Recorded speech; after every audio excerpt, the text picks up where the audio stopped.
যদি হাঁপানি থেকে থাকে তাহলে কিন্তু মনে রাখতে হবে শীতকালে কিন্তু সেটা অনেক বেশি মাত্রায় বেড়ে যেতে পারে। যিনি মেডিসিন বিশেষজ্ঞ, যিনি আপনাকে দেখছেন বা হাঁপানির চিকিৎসা করছেন, তাকে কিন্তু অবশ্যই জানাবেন যে আপনি এখন গর্ভবতী হয়েছেন।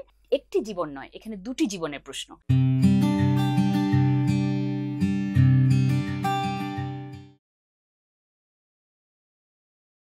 শীতকালীন সময়ে যেমন কারো যদি ব্রঙ্কিয়াল অ্যাজমা থেকে থাকে, যাকে আমরা সাধারণভাবে হাঁপানি বলে থাকি, যদি হাঁপানি থেকে থাকে তাহলে কিন্তু মনে রাখতে হবে শীতকালে কিন্তু সেটা অনেক বেশি মাত্রায় বেড়ে যেতে পারে।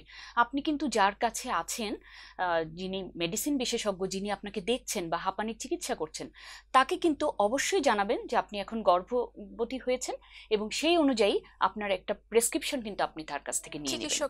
চিকিৎসকের পরামর্শ অবশ্যই লাগবে, যেহেতু এখানে একটি জীবন নয়, এখানে দুটি জীবনের প্রশ্ন। কাজেই আপনি যখন আপনি সারা বছর ধরে যেসব ওষুধগুলো খেতেন, সেগুলো কিন্তু অবশ্যই আপনার বিশেষজ্ঞ চিকিৎসকের মাধ্যমে তাকে দেখিয়ে তারপরে আপনাকে ব্যবহার করাটা খুবই উচিত হবে। কারণ হচ্ছে যেমন আমরা ইনহেলার ইউজ করতে দেই যাদের অ্যাজমার প্রকোপটা বেড়ে যায়, কারণ গর্ভাবস্থায় কিন্তু এটা বেড়ে যাওয়ার মাত্রা বেশি, আবার শীতকালেও বেড়ে যাওয়ার মাত্রা বেশি। দুটো মিলে তখন কিন্তু এক্সাজারেট হয় এবং মায়ের জন্য কিন্তু খুব কষ্টকর হয়, পেইনফুল হয়। কাজেই যেমন আমরা আসলে খুব মজার ব্যাপার, এটা নিশ্চয়ই তুমিও লক্ষ্য করেছো, যে আমি যখনই একটা ইনহেলার লিখলাম বা অ্যাডভাইস করলাম যে আপনি মেডিসিনের ডক্টরের পরামর্শে এই ইনহেলার ইউজ করবেন, তাদের কিন্তু একটা সংস্কার রয়েছে। আপনি আমাকে ওষুধ লিখে দেন ম্যাম, উনি আমাকে শুধু গেলেই ইনহেলার দেয়, একটু ভয় কাজ করে। কিন্তু আসলে এ ব্যাপারে কোনো সন্দেহ থাকবার কোনো অবকাশ নেই।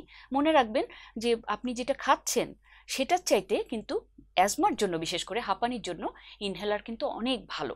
কারণ হচ্ছে কি, ওটা কিন্তু একেবারে আপনার রক্তে গিয়ে, এবং অনেক পদ্ধতি আছে, কিন্তু যেটা সরাসরি শ্বাসতন্ত্রের উপর কাজ করে তার পার্শ্ব প্রতিক্রিয়া কিন্তু তুলনামূলকভাবে মুখে খাবার ওষুধের চাইতে অনেক কম।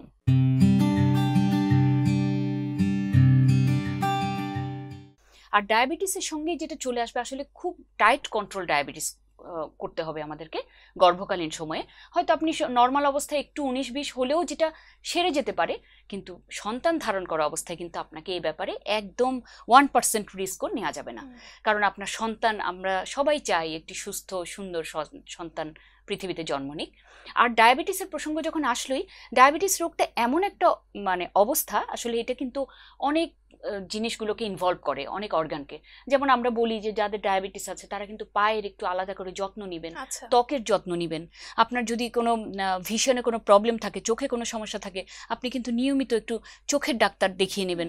কারণ এইসব ছোটোখাটো বিষয়গুলোকে কিন্তু অবহেলা করা যাবে না, বিশেষ করে গর্ভাবস্থায় তো একেবারেই না।